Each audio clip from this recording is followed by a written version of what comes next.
एक नगर में एक ब्राह्मण दंपत्ति रहते थे और वे दोनों प्रतिदिन 7 कोस दूर गंगा व यमुना नदी में स्नान करने जाते थे। इतने दूर आने जाने से ब्राह्मण की पत्नी थक जाती थी।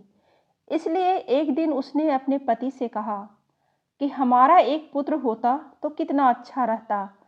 पुत्र के बहू आती तो हमें वापस आने पर खाना बना हुआ मिलता और बहू घर का काम भी कर देती। अपनी पत्नी की बात सुनकर ब्राह्मण ने कहा कि तू सही कह रही है, चल मैं तेरे लिए बहू ला ही देता हूँ। ब्राह्मण ने कहा कि एक पोटली में आटा डालकर कुछ मोहरे रख दे। ब्राह्मण के कहे अनुसार उसने पोटली बांधकर दे दी। पोटली लेकर ब्राह्मण चला गया। ब्राह्मण को सफर के दौरान यमुना के किनारे बहुत ही सुंदर लड़कियां दिखाई दी।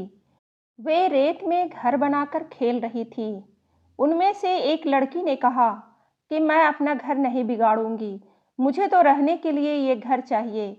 लड़की की बात सुनकर ब्राह्मण मन ही मन सोचने लगा कि बहू बनाने के लिए ही लड़की उचित है। जब वह लड़की जाने लगी तो ब्राह्मण भी उसके पीछे पीछे उसके घर तक पहुंच गया और वहां जाकर ब्राह्मण ने उस लड़की से कहा, बेटी, कार्तिक मास चल रहा है, इसलिए मैं किसी के घर का खाना नहीं खाता। मैं अपने साथ आटा लेकर आया हूँ। तुम अपनी माता से पूछो कि क्या वह मेरे लिए आटा छानकर 4 रोटी बना देगी। यदि वह मेरा आटा छानकर रोटी बनाएगी तो ही मैं खाऊंगा। लड़की ने जाकर अपनी माँ को ये सारी बात बताई। माँ ने कहा, ठीक है, जाओ ब्राह्मण से कह दो कि वह अपना आटा दे दे, मैं रोटी बना दूंगी।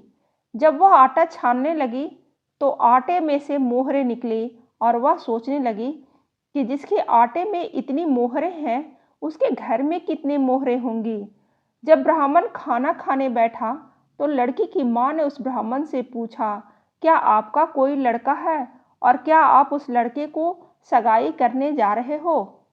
यह सुनकर ब्राह्मण ने कहा कि मेरा लड़का तो काशी पढ़ने गया हुआ है, लेकिन यदि तुम कहो तो खांड कटोरे से विवाह करके तुम्हारी बेटी को अपने साथ ले जाऊं। लड़की की माँ ने कहा, ठीक है। इस पर लड़की की माँ ने लड़की को खांड कटोरे से शादी करके उसे ब्राह्मण के साथ भेज दिया। ब्राह्मण ने घर जाकर कहा, रामू की माँ, दरवाज़ा खोल कर देख, मैं तेरे लिए बहू लेकर आया हूँ।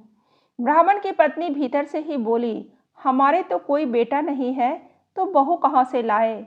दुनिया ताने मारती थी, अब आप भी मारने लगे। ब्राह्मण ने कहा, तू दरवाज़ा खोल कर तो देख। जब ब्राह्मण की पत्नी ने दरवाज़ा खोला तो देखा कि सामने बहू खड़ी है। उसने बहू का स्वागत किया और आदर सत्कार से अंदर ले आई। अब जब ब्राह्मण अपनी पत्नी के साथ नदी स्नान करने जाता तो पीछे से बहू घर का सारा काम करके और खाना बना कर रखती थी। वह उनके कपड़े धोती और रात को हाथ पैर भी दबाती थी। इस तरह बहुत दिन बीत गए। ब्राह्मणी ने अपनी बहू से कहा कि बहू, कभी भी चूल्हे की आग मत बुझने देना और मटके का पानी खत्म होने मत देना। परंतु एक दिन चूल्हे की आग बुझ गई। यह देखकर बहू घबरा गई और भागी भागी अपनी पड़ोसन के पास गई और कहा कि मेरे चूल्हे की आग बुझ गई है, मुझे थोड़ी आग चाहिए।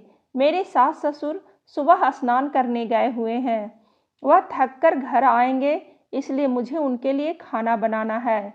यह सुनकर पड़ोसन ने कहा कि तू बावली है, तुझे यह दोनों मिलकर पागल बना रहे हैं।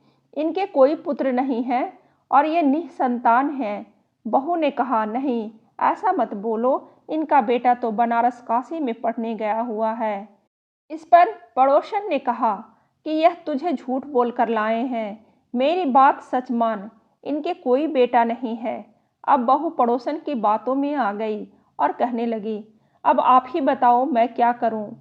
पड़ोसन ने कहा कि करना क्या है, जब तुम्हारे सास ससुर आए तो जली हुई रोटियां बना कर देना और बिना नमक की दाल बना कर देना। खीर की करछी दाल में और दाल की करछी खीर में डाल देना। पड़ोसन ने उसे अच्छे से सिखा पढ़ा दिया और फिर जब उसके सास ससुर घर आए तो उसने न तो उनका आदर सत्कार किया और न ही उनके कपड़े धोए। जब उसने सास ससुर को खाना दिया तो सास बोली, बहू आज ये रोटियां जली हुई क्यों हैं और दाल भी अच्छी नहीं है। तब बहू ने पलटकर कहा कि एक दिन ऐसा खाना खा लोगे तो कुछ बिगड़ नहीं जाएगा तुम्हारा। सास ससुर को खरी खोटी सुनाकर वह फिर से पड़ोसन के पास गई और बोली कि अब आगे क्या करना है। पड़ोसन ने कहा कि अब तुम सातों कोठों की चाबी मांग लेना। अगले दिन जब भी स्नान करने के लिए जाने लगे तो बहू अड़ गई कि मुझे सातों कोठों की चाबी चाहिए। तब ससुर ने कहा कि इसे चाबी दे दो और सास ने बहू को चाबी दे दी।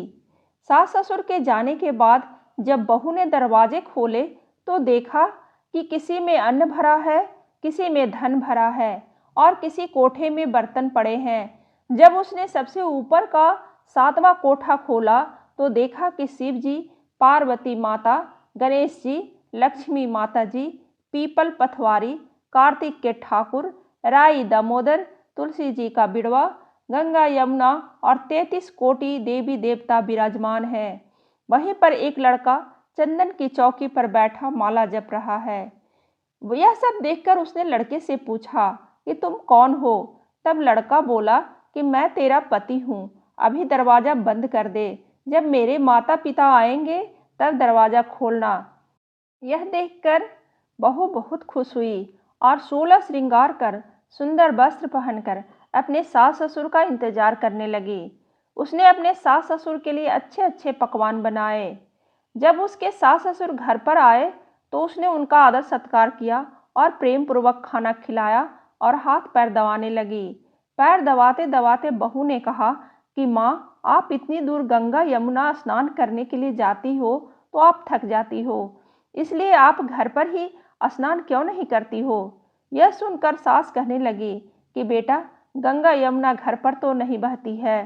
तब उसने कहा, हाँ माँ जी, बहती है, चलो मैं आपको दिखाती हूँ। जब बहू ने सातवां कोठा खोलकर दिखाया तो उसमें शिव जी, पार्वती जी, गणेश जी, लक्ष्मी जी, पीपल पथवारी, कार्तिक के ठाकुर, राई दामोदर, तुलसी जी का बिड़वा, गंगा यमुना बह रही है और 33 कोटि देवी देवता विराजमान हैं। वहीं चौकी पर बैठा एक लड़का माला जप रहा है। माँ ने उसे देखकर कहा कि बेटा, तुम कौन है। लड़का बोला, माँ, मैं तेरा बेटा हूँ। तब ब्राह्मणी ने पूछा कि तू कहाँ से आया है। लड़के ने जवाब दिया कि मुझे कार्तिकेय ने भेजा है। माँ ने कहा, बेटा, यह संसार कैसे मानेगा कि तू मेरा बेटा है। माँ ने कुछ विद्वान पंडितों से मदद मांगी। पंडितों ने कहा, इस पार बहू बेटा खड़ा हो जाए और उस पार माँ खड़ी हो जाए। माँ ने चमड़े की अंगियाँ पहनी हो और छाती में से दूध की धार निकलकर बेटे की दाढ़ी मूछ भीगे और पवन पानी से गठजोड़ा बंधे, तब मानेंगे कि यह इस माँ का ही बेटा है। उसने ऐसा ही किया। चमड़े की अंगियाँ फट गई और छाती में से दूध की धार निकलकर बेटे की दाढ़ी मूछ भीग गई। पवन पानी से बहू बेटे का गठजोड़ बंध गया। यह सब देखकर ब्राह्मण और उसकी पत्नी की खुशी का ठिकाना न रहा। जैसे ब्राह्मण और ब्राह्मणी को बहू बेटा दिया, वैसे सबको देना। कहते हैं इस कथा को पढ़ने से मनुष्य की सभी मनोकामनाएं पूर्ण होती है। कहानी अच्छी लगे तो लाइक जरूर करें और ऐसी ही कहानी सुनने के लिए सब्सक्राइब बटन